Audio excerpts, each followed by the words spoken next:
More thoughts on this Israeli-Gaza thing, and this is just things that just bother me.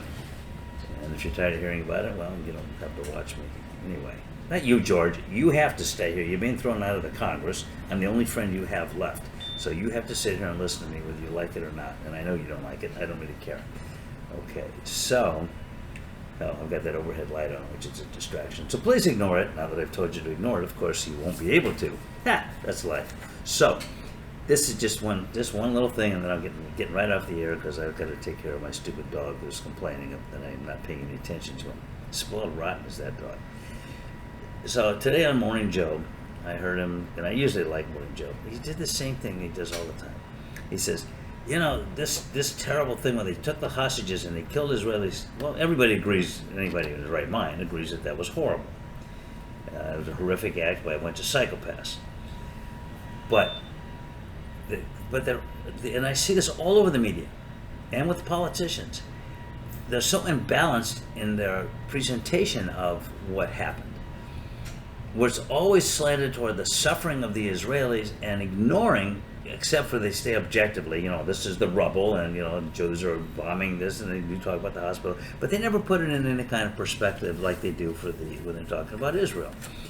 So Joe says the same thing I've heard, I don't know how many times, that poor Israel, it's a small country, and everybody knows somebody who was affected by what happened with that attack by Hamas. Everybody either knows somebody directly or they know somebody who knows somebody because it's a small country. Well, let's do some math. As you know, my minor was in calculus, so I tend to be math and physics is my major, so I tend to be mathematically oriented. And I always like to put math to stuff when I hear things like this. So I took my little pencil out, and I don't use a calculator because I think that's cheating. Hello, those of you who use calculators. Okay, I did use a calculator this one time just because I was in a hurry to take my dog out. It doesn't mean that I'm a cheater. It just means I cheated this one time a little bit. So I did my calculation. According to the information I got from Google, in that attack, according to the Israeli government, approximately 1,200 people were killed and approximately 230 people were taken hostages, which makes it a little less than 1,500 people directly impacted by this attack. Now, I'm not minimizing that at all. That was a horrible thing to do, and thank God it looks like they're releasing some of these children, including that adorable little 3-year-old. So, but in terms of the way this is presented, the percentage of the population of Israel is approximately 10 million. So that means that put on my glasses so I can see my calculations here, that the percentage of Israelis directly impacted, the percentage they are of the population, is 1/100th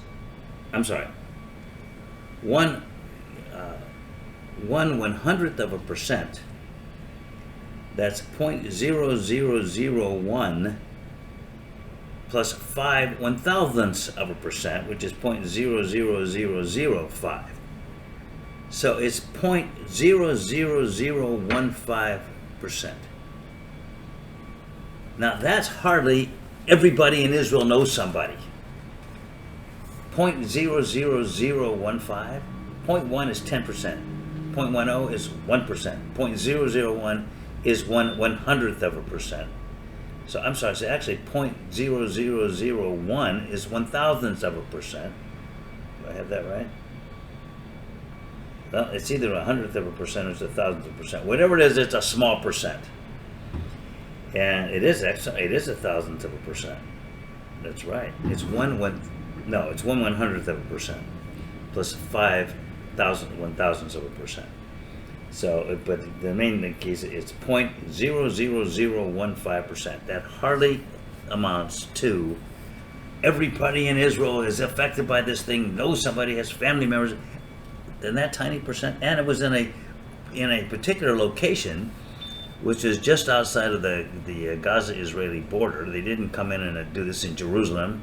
They did it right there in this sparsely populated area, primarily by illegal settlements, kibbutzes, and then there was this horrible thing that took place at this music fair. But it didn't take place in Jerusalem. It didn't take place in a heavily populated center.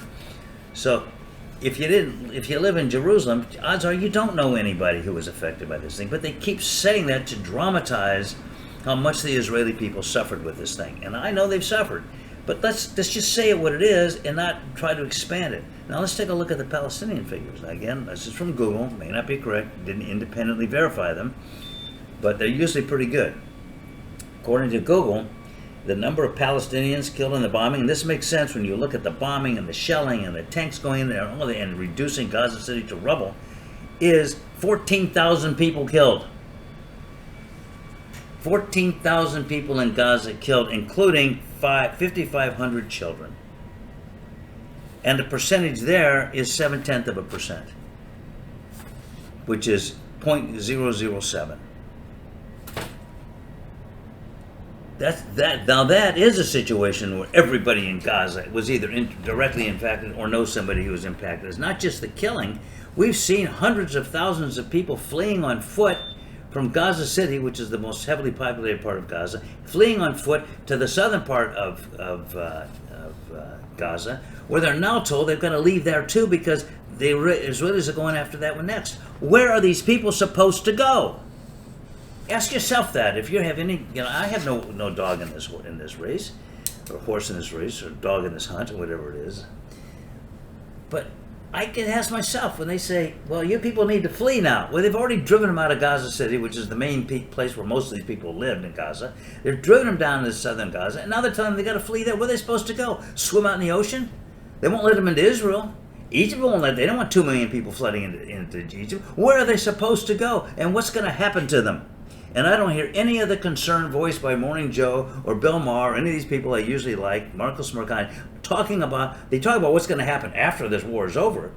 And Israel said, we're going to occupy, at least for a while. But what happens to the people there?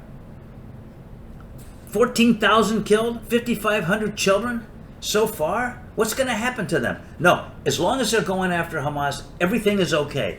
Well, it's not okay. First of all, it's not the Jewish people doing this. It's their rotten government of Benjamin Netanyahu that's doing this. But why isn't the American media screaming about this? And then they put down these people in colleges and every place else, including people like me and every Democrat actually I know who's not Jewish, feels the same way. They think that what the Israelis are doing there is outrageous. And then people say, well, it's people calling it genocide. How dare you call that genocide? Well, it looks kind of like it.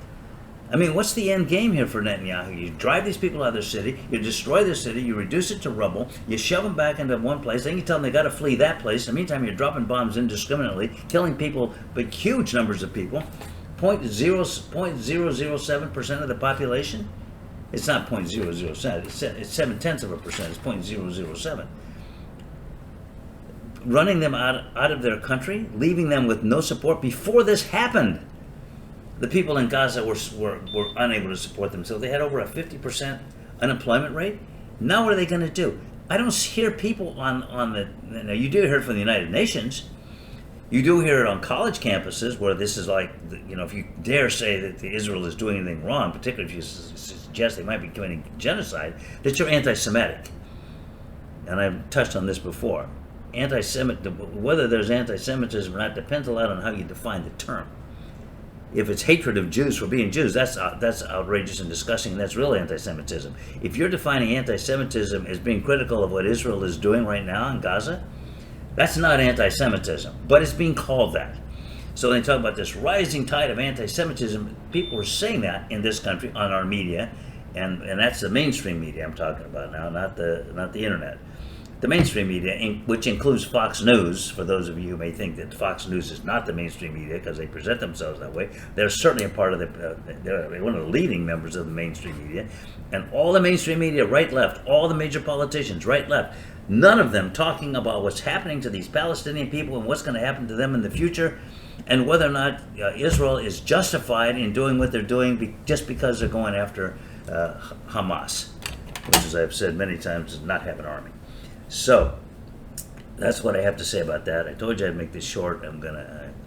Hopefully I made it a little short. I do have a tendency to go on and on.